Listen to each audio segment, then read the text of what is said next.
saviez-vous, l'inactivité physique augmente de 40% le risque de survenue de la maladie d'Alzheimer.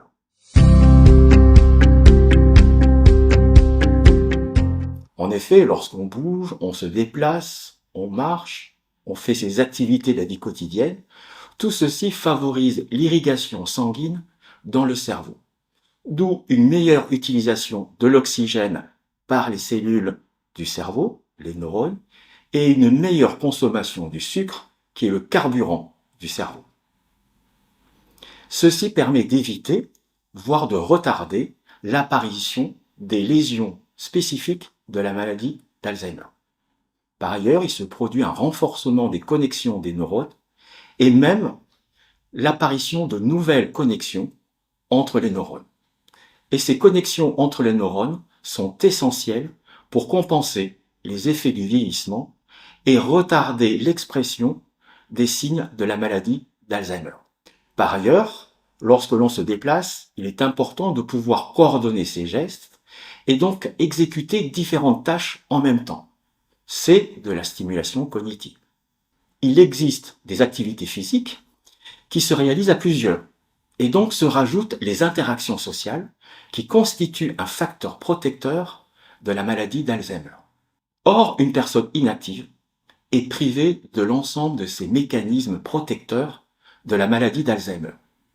Et au-delà de la maladie d'Alzheimer, l'activité physique, c'est bon pour le moral, la confiance en soi, c'est bon pour le cœur et les vaisseaux, c'est bon pour un éventuel diabète, un éventuel cancer, c'est bon pour prévenir les chutes et c'est bon pour préserver l'autonomie le plus longtemps possible.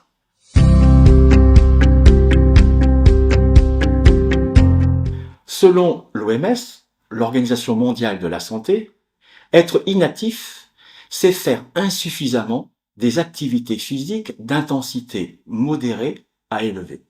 Par exemple, la marche rapide, le vélo, la natation.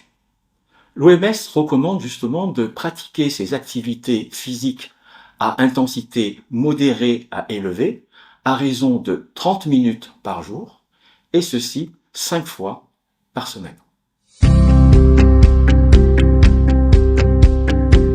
Ce qui est important, c'est que l'activité physique arrive doucement, tranquillement et s'intègre dans nos habitudes de vie. Nous savons tous qu'il faut privilégier les escaliers à l'ascenseur. Moi, j'habite au 6e étage. Et je vous avoue que passer du jour au lendemain de l'ascenseur aux escaliers, je le ferai peut-être 1 ou 2 jours et j'arrêterai. L'idée, c'est d'y aller progressivement. Donc pendant quelques jours, je vais prendre l'ascenseur au 1er étage. Quelques jours plus tard, ça sera au 2e étage, et ainsi de suite.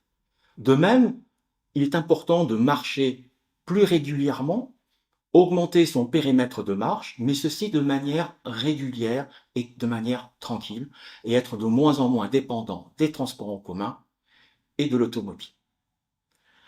Après ces activités physiques intégrées dans la vie de tous les jours, il est possible d'avoir des activités d'intensité plus élevée, pratiquer un sport, par exemple, faire de la natation, faire de la gymnastique, etc.